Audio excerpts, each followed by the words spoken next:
연휴가 끝나고 이제 모든 것이 일상으로 돌아가는 아침인데요. 정치권은 사실 휴가가 따로 없었죠.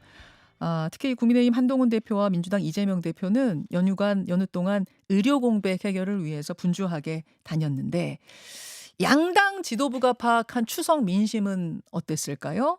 차례로 들어보겠습니다. 먼저 국민의힘 신지호 전략기획부총장 연결을 해보죠. 신지호 부총장님 나와 계십니까? 네, 안녕하세요. 예, 추석 연휴 잘 보내셨는지요? 네, 오랜만에 조금 쉬었습니다. 네. 그러셨죠. 네. 그러면서 두루 민심도 좀 청취를 해보셨을 텐데, 이번 추석에 민심 키워드랄까요? 무슨 얘기들 제일 많이 하세요? 글쎄, 제 귀에 가장 많이 들어온 단어가 네. 폭염하고 건강, 이 뭐 두 가지 단어였습니다. 폭염. 저도 그 얘기 어디 가나 많이 했어요. 너무 네. 더웠어요. 그건 그렇고 건강은 이게 의료 대란 의정 갈등 얘길까요? 아무래도 그것과 연관이 돼 있죠. 아프지 말자가 추석 인사가 됐으니까요. 네. 그렇죠. 한동훈 대표도 분주하게 연휴 동안 응급실도 가고 또 의료계 사람들과도 만나고 이랬다는 보도는 제가 봤는데 어떻게 움직이신 겁니까? 혼자서 조용하게 움직였습니다. 공개 행보가 아니고요. 예, 비공개 행보로 한 사람 한 사람 만나서 아주 진솔한 대화를 한 것으로 알고 있습니다. 사실은 이제 의정 갈등 푸는 데 있어서 가장 핵심 관건이랄까요? 핵심 키는 전공의들이 쥐고 있는 거 아니겠습니까? 전공의들이 돌아와야 종합병원도 돌아가고 응급실도 돌아가고 의료 체계가 다시 살아날 텐데 네. 전공의 쪽하고 얘기가 지금 되고 있는 건가요, 한 대표? 그러니까 전공의가 지금 이제 전공의가 이제 의료 현장을 떠난 지 한참 되면서 예. 전공의도 어떤 단일 대우로 이렇게 뭉쳐 있는 상태는 아니고요. 아하. 예. 이제 대전협이라고 그 단체가 있고 그 단체에 또 그 대표자가 있고 하지만 또 다른 또 이제 전공의들도 있고 하기 때문에 제가 파악하기로는 한동훈 대표께서 네. 박단 위원장뿐만 아니라 또 다른 전공의들하고도 접촉을 하고 있다고 들었습니다. 박단 위원장이 안 그래도 한 대표가 자신과 이제 만나고 있다, 소통하고 있다라는 이야기는 그거는 아니다. 심지어 날조라는 표현을 쓰면서 어제 페이스북을 올렸어요. 그래서 이게 어떻게 된 건가 제가 좀 궁금하긴 하더라고요. 글쎄요, 그거는 저희들도 이거 뭐지? 좀 이런 그런 느낌을 받았는데 지난번에 한번 만난 거는 확인이 됐고요. 예. 네, 확인이 됐고 하는데 아마도 이제 저희 당 대변인 중에 한 분이 예. 한동훈 대표와 박단 위원장 간의 소통을 언제 어떤 방식으로 하고 있는지 정확한 거를 모르는 상태에서 좀 얘기한 것이 좀 불씨가 되지 않았나 생각하고 있습니다. 예. 그럼 지난번에 한번 박단 위원장과 한동훈 대표가 만난 이후로는 직접적인 접촉이 있는 건 아니군요. 노력은 하지만. 저는 그렇게 들었습니다. 예. 예. 자, 이렇게 되면 사실은 한동훈 대표가 이 문제를 좀 풀고 싶어서 참 동분서주하지만 이게 진짜 묘안이 있는 건가? 이게 걱정은 돼요. 예. 네, 지금 전공의 복귀 문제를 말씀을 하셨는데 그게 이제 최종적으로 이렇게 돼야지 이 의료 대란이 해결이 된다라는 말씀은 이제 지당하신 말씀인데 그 해결 과정에 있어서 예. 여러 가지 좀 수순이 있지 않을까 하는 생각이 듭니다. 예. 그런데 지난 9월 13일이었죠. 대한의사협회를 비롯해서 8개 의료단체가 공동 입장문을 이제 내지 않았습니까? 예. 근데 저는 지금 여야 의정의 의료계가 참여하는 게 거의 8분 응선 정도는 와 있다. 이렇게 좀 진단하고 있는데 왜냐하면 의료단체 공동 입장문을 보면 네.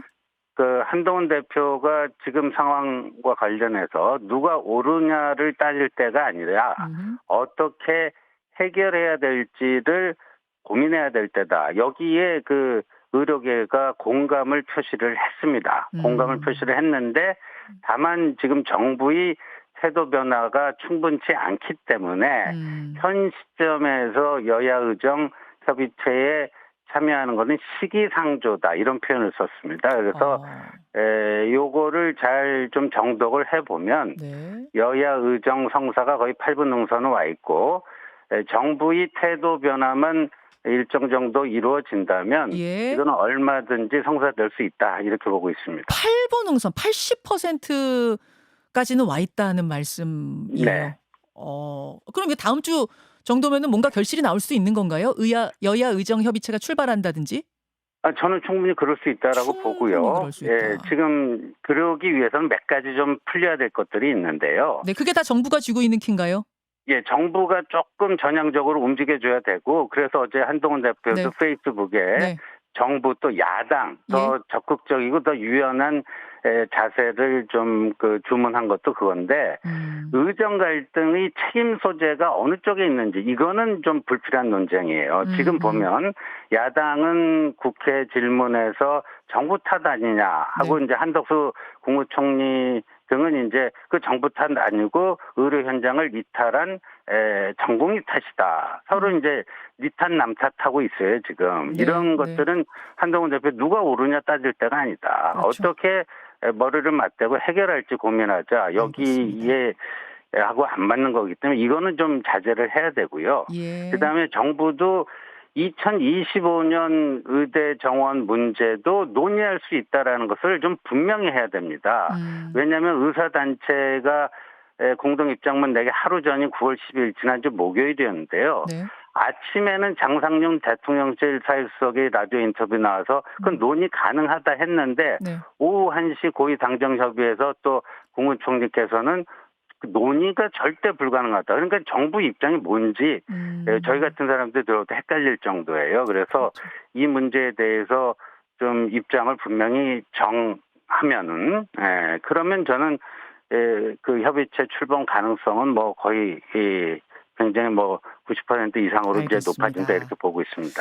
자, 그 지지율이 추석 직전에 한국갤럽게 하나 나왔고 추석 연휴 동안 리얼미터가 나왔고 각각 다 최저치가 나왔습니다. 이건 국민의힘에서 좀 심각하게 받아들이고 있을 것 같아요. 대통령 지지율 어떻게 보셨습니까? 뭐 심각하게 받아들이지 않으면 그게 이상한 거겠죠. 그렇죠. 이거는 뭐 심각한 위기 경보고요. 이 상태를 계속 방치해 둔다면 국정 운영을 위한 최소한의 동력조차 확보하기 힘든 그런 상황으로 가지 않겠느냐 이렇게 보고 있습니다. 근데 대통령실에서는 늘 하는 이야기가 대선 때부터 하는 이야기가 여론조사에 일희일비하지 않겠다. 가던 길 쭉 가겠다. 뭐 이런 기조 아니겠어요? 어떻게 생각하세요? 근데 대통령 지지율은요, 대통령 되기 전 후보 지지율하고 다른 게 예. 후보 지지율은 경쟁자와 대비 상대평가를 한 거 아닙니까? 근데 그렇죠. 대통령 지지율은 대통령의 국정 수행에 대한 국민 평가입니다. 긍정평가, 부정평가. 그런 거니까 이 대통령 국정 수행에 대한 국민 평가를 그거에 별로 개의치 않겠다. 이거는 뭐라고 할까요? 어떻게 들으면 민심이 어떻게 흘러가든지 나는 그거 상관없이 내 갈 길 가겠다 이런 거니까요. 좀 가려서 말을 해야 됩니다. 가려서 말을 대선 후보 당시하고는 완전히 다른 일희일비 해야 된다는 말씀이시군요. 지금은. 아니, 당연하죠. 국민 평가인데요. 여론조사라는 게 대통령 국정 수행에 대한 국민 평가 아닙니까? 예, 좀 무겁게 일희일비를 지금은 해야 될 때다. 뭐 이렇게 좀 민감하게 받아들이시는 것 같습니다. 왜 이렇게 떨어졌다고 보세요? 뭡니까? 이게 지금 뚜렷한 성과물을 좀 내지 못하고 있고요. 이 의료 대란, 의료 개혁이 현 정부의 어떻게 보면 긍정평가의 첫 번째 요인으로 있다가 최근에는 이제 부정평가의 첫 번째 요인으로 된 거 이게 굉장히 좀 타격이 크다 이렇게 보고 있습니다. 김건희 여사가 공개 행보 시작한 거 요거 또 영향을 좀 준 게 아니냐. 지금이 적절한 타이밍이냐. 이런 지적들도 꽤 나오더라고요. 심지어 여권에서도 나오던데 신주호 부총장께서는 어떻게 보세요? 영부인으로서 전통적으로 하는 영역이 있는데 예. 뭐 장애인 시설 가서 격려하고 뭐 하는 것들은 충분히 이제 영부인으로서 할 수 있는 영역이라고 보는데 지난번 이제 마포대교 시찰 나간 것은 이건 좀 이제까지 못 보던 영부인의 모습이라서 많은 사람들이 좀 어리둥절해하고 있습니다. 그리고 제가 파악하기로도 비판적인 평가가 많아요. 그래서 이런 것들은 좀 대통령실에서 민의를 잘 수렴을 해서 영부인이 움직이는데 나름대로 가이드라인을 만들어야 될 것 같습니다. 가이드라인을. 네. 아니 그렇지 그런 가이드라인도 좀 잡아주고 여러 가지들을 처리하기 위해서 제2부속실 설치 네. 이거는 대통령도 설치하겠다라고 말씀을 했는데 벌써 9월 중순이에요. 이게 좀 장소가 없어서 못 만든다 뭐 이런 얘기가 나오던데 어떻게 보세요? 장소도 장소지만요. 일단 뭐 사람이 거기 이제 그 제2부속실장도 사실상 뭐 내정된 상태 아닙니까?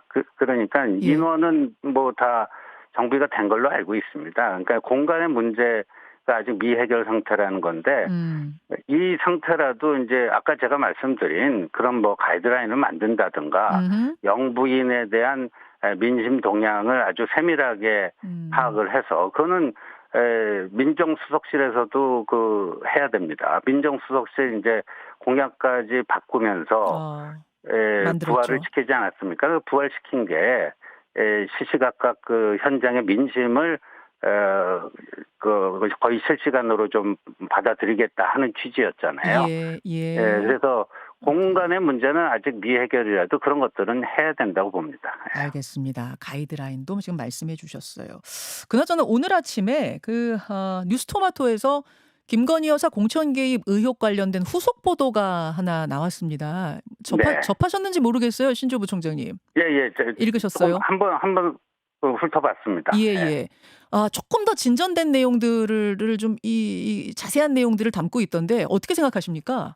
근데 이게 이제 김건희 여사가 이번 4월 그 국회의원 총선 때 그 김영선 전 의원 거기 공천에 개입을 했다. 뭐 이게 의혹의 출발 아닙니까? 그렇죠. 근데 오늘 나온 거는 이 김영선 전 의원이 2022년 6월 1일 지방선거 때 그때 국회의원 보궐선거도 한 7곳 열렸는데 그때 그 창원 의창 그 보궐선거에서 당선돼서 이제 10몇 년 만에 이제 그 의원 배지를 달지 않습니까? 근데 그 과정에서 대통령 부부가 개입을 한 뭐가 있다, 정황이 있다. 오늘 기사를 보니까 그거예요. 그것도 있고 올 봄 것도 있고 두 가지가 다 나왔어요 오늘. 근데 올 봄 거는 보니까 이제 김영선 전 의원이 저희 국민의힘에서 그 공천을 못 받는 게 거의 확정된 상태에서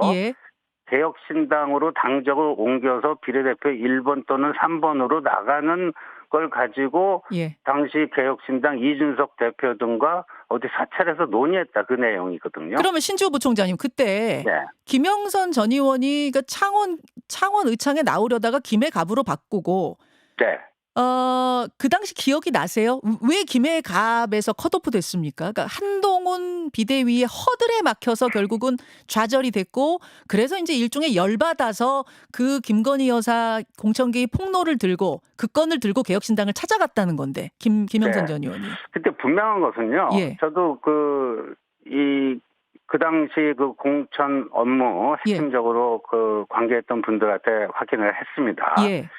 근데 당시 이제 김영선 전 의원의 경우에는 현역 의원 평가가 있지 않습니까? 현역 의원 평가, 지역구에 상관없이 모든 현역 의원들 평가를 했는데 하위 10%에 들었다고 합니다. 그럼 하위 10%에 들면 그건 무조건 컷오프 대상입니다. 그러니까 지금 창원에 남아 있으면은 공천을 안 주고 김해로 옮기면 공천을 줄 수도 있다. 누군가가 그런 얘기를 했다라는 건데 그게 지금 김건희 여사 조언이었다는 게 저희 당의 공천 원칙과 기준에는 그게 말이 안 되는 게 지역구 이동과 상관없이 현역 의원 평가에서 하위 10%는 그냥 컷오프 대상입니다. 그리고 실제 컷오프가 됐습니다. 알겠습니다. 여기까지 오늘 일단 확인해야겠네요. 신주호 부총장님 고맙습니다. 네, 감사합니다.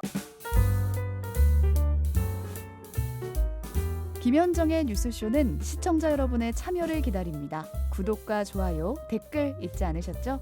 알림 설정을 해두시면 평일 아침 7시 10분 실시간 라이브도 참여하실 수 있습니다.